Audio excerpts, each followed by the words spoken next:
go.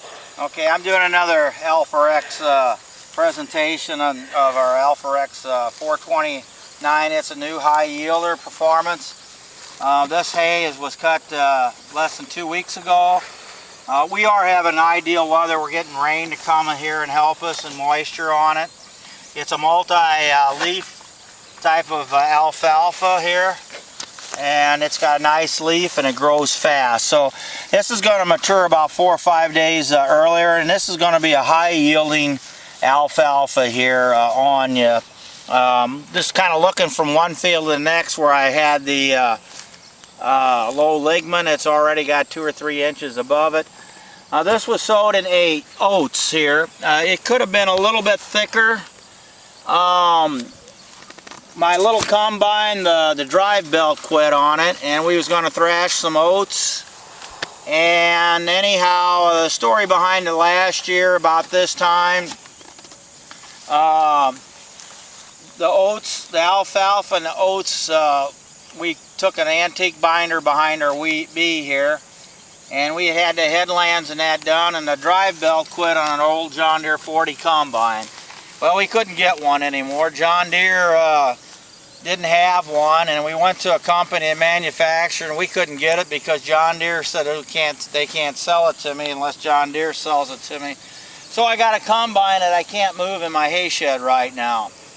But anyhow, we wanted to thrash, and so we decided to go ahead and cut an acre or two. And as we was cutting the oats, we thought, boy, that would really look good in the barn, thrashing, to put all the oats and alfalfa straw in the barn. And I thought we was going to do a big oats thrashing thing, and everything worked great. And we was combining or cutting this basically around July the 1st, and it took us about 2 days. And me and the son, we cut that, and my wife drove the binder. Well, all of us did a lot of work. And we started chalking some of it up over here and stuff. And we was going to have our relatives to come out. Well, the next 5 days it got over about 110 degrees. And I knew nobody had any business out here without any experience of being in the heat, picking up oats in July at 110 degrees. And so we didn't quite do it. We was waiting for a cooler day. And when it got cooler, it rained about 4 to 8 inches.